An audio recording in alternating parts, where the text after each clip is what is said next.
Det är det som är svårt.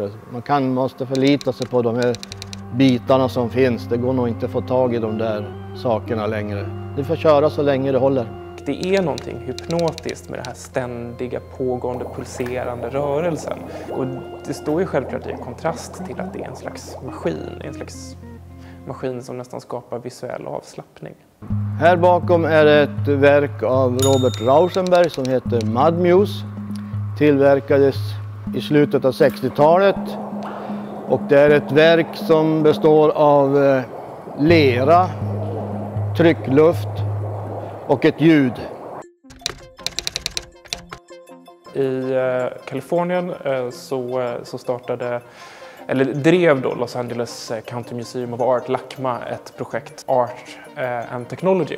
Vad det var ju egentligen att det var ett ingenjörsprojekt där man sammanförde några liksom av de mest sofistikerade teknologiska lösningarna som fanns då.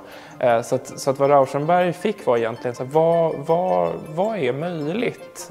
Var ligger den bortre gränsen för den här typen utav samarbete? Jag menar, Rauschenberg hade ju också en väldig känsla för humor. Så i det här fallet så lägger man ju ner alla de här enorma resurserna.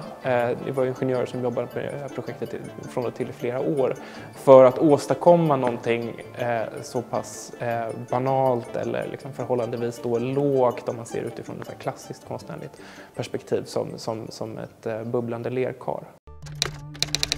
Om man börjar med teknikskåpet där ljudet finns så innehåller en rullbandspelare.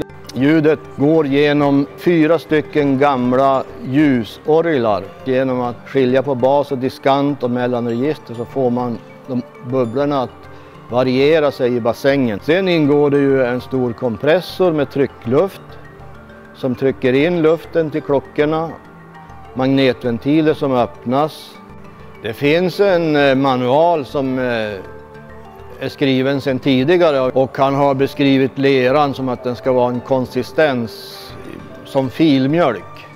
Vi brukar ta 10 liter vatten och 1 liter bentonitpulver och sen mixar man det och då får man en konsistens som den kan till nästa dag har den ändrat sig för oftast så blir den tjockare och tjockare.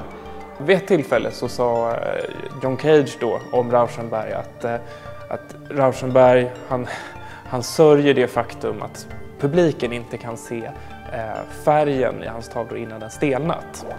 Lermusen blir ju aldrig färdig, det är ju ett ständigt pågående, bubblande, en slags lerballett som pågår i all oändlighet. Verket visades första gången i Los Angeles och det sägs i alla fall att publiken gav sig hän och badade i den stora lerbehållaren. Och det fanns ju en oro när det visades i Stockholm att det här skulle återupprepas. Att verket repades av, men den svenska publiken var mycket mer timid än den amerikanska. Men det är ju en väldigt enkel titel och när man bryter ner och direkt översätter det, då har du Mudmuse, lermusa. Och musorna var ju de här mytologiska väsen som gav konstnären gudomlig inspiration.